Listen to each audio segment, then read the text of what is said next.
You're listening to the audio production of An Amish Kitchen by Beth Wiseman, Amy Clipston, and Kelly Long, published by Thomas Nelson and read by Heather Henderson.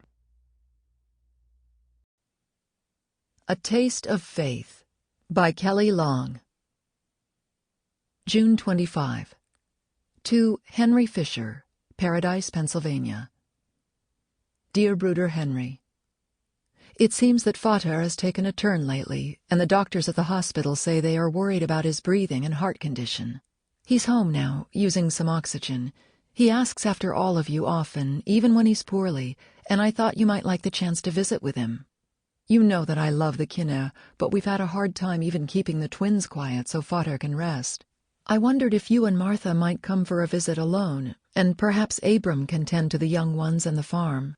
I long to hear from you and would be glad to see you both. Matthias says hello and kuma on with you. Your loving sister, Elizabeth. Chapter 1. July 3, Paradise, Pennsylvania. The light of the waning summer day filtered through the unadorned glass and played amid the profusion of plants in coffee cans that lined the windowsills.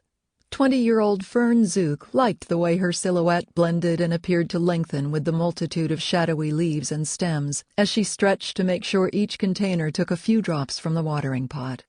She reached a tender fingertip to the face of a pansy and murmured to the plants, as was her custom, "If only a man could be grown among you all, it would be much easier than trying to find one in paradise. But then God made man in a garden, so maybe—" She closed her eyes and indulged in her favorite fantasy, that of a tall, dark, handsome man, someone with a frame large enough to find her generous curves interesting instead of unappealing. Someone who— "Hiya! Anyone in there?" Fern spun from the plants to see the materialization of her reverie standing outside the kitchen screen door. She blinked when he hollered again. "Can't you hear? I've got a sick little girl here." Fern sighed. It was Abram Fisher, the 23-year-old eldest son of her grandmother's next-door neighbors. Tall and handsome, yeah. He was broad-shouldered and lean-hipped, and his tousled chestnut-brown hair brushed overly long at the collars of his dark blue shirt, which matched the color of his eyes. Darkly brooding and big, for certain.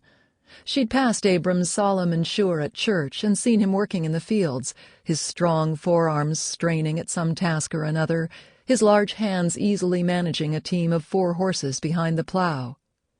And apparently those same— Sample complete. Ready to continue?